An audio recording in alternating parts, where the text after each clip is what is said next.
नमस्कार। मैं मोहन तिवारी महाराष्ट्र मुंबई से हूँ।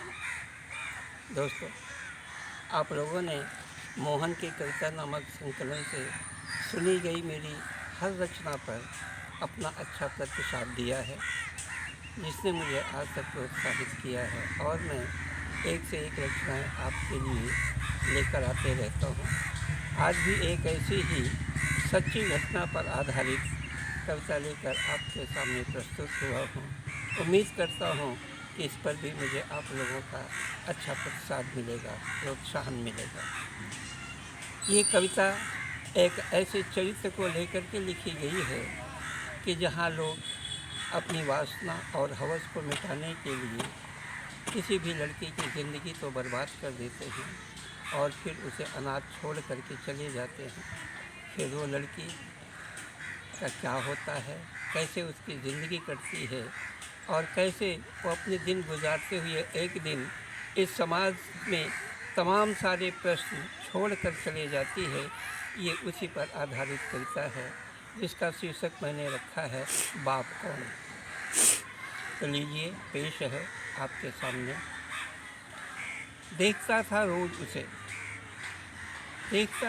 उसे कभी चबूतरे पर सोते हुए, देखता था रोज़ उसे कभी चबूतरे पर सोते हुए, कभी मंदिर की चौड़ी सीढ़ियों पर, कभी 2 साल के नन्हे मरियल से बच्चे को कंधे पर लटकाए हुए।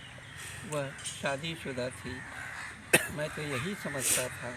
मैं रोज़ उसे देखता था। रात को ही दिखाई देता था उसका पति,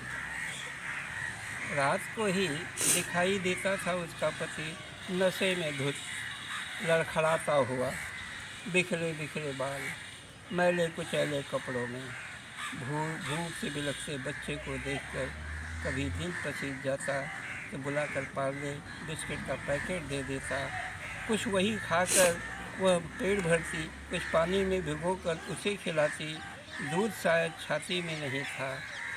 मैं रोज़ देखता था कि वह इसी तरह बच्चे को का पेट भरती रही। एक दिन देखा बच्चा गोद में नहीं था। बस बुलाकर पूछ बैठा। वह सिर झुकाए ही बोली, बेच दिया। बरबसी वह सिर झुकाए बोली, बेच दिया। क्या? मुझे आश्चर्य हुआ। हाँ बाबू, ये देखो 1000 रुपये, 5000 और मिलने वाले हैं। क्या करती? भूख से कब तक मरती और कब तक इस नन्हे को मारती? बेच दिया। मैंने पूछा, उसका बाप क्या करता है? साहब, भिखारियों के बच्चे तो होते हैं, बच्चों के बाप नहीं होते। उसके आंखों में उमड़ आए आंसू को देखकर मुझे अजीब सा लगा। पूछा, क्यों? तो बोले, हाँ साहब, कौन कब पेट की आग बुझाने के बदले बच्चा पेट में डाल गया। साहब, हम लोग और न जाने वह क्या क्या कहती रही। मैं खो गया था कहीं, खुद से ही करने लगा था तलाश, कभी खुद को, कभी इंसानियत के वजूद को। मैं रोज़ देखता था उसे।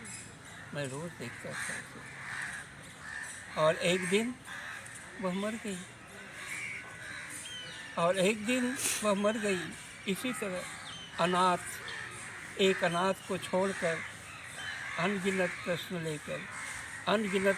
लेकर तब से आज तक वही खोज रहा हूँ उत्तर। आखिर उसका पति कौन था? आखिर उसका बाप कौन था? धन्यवाद।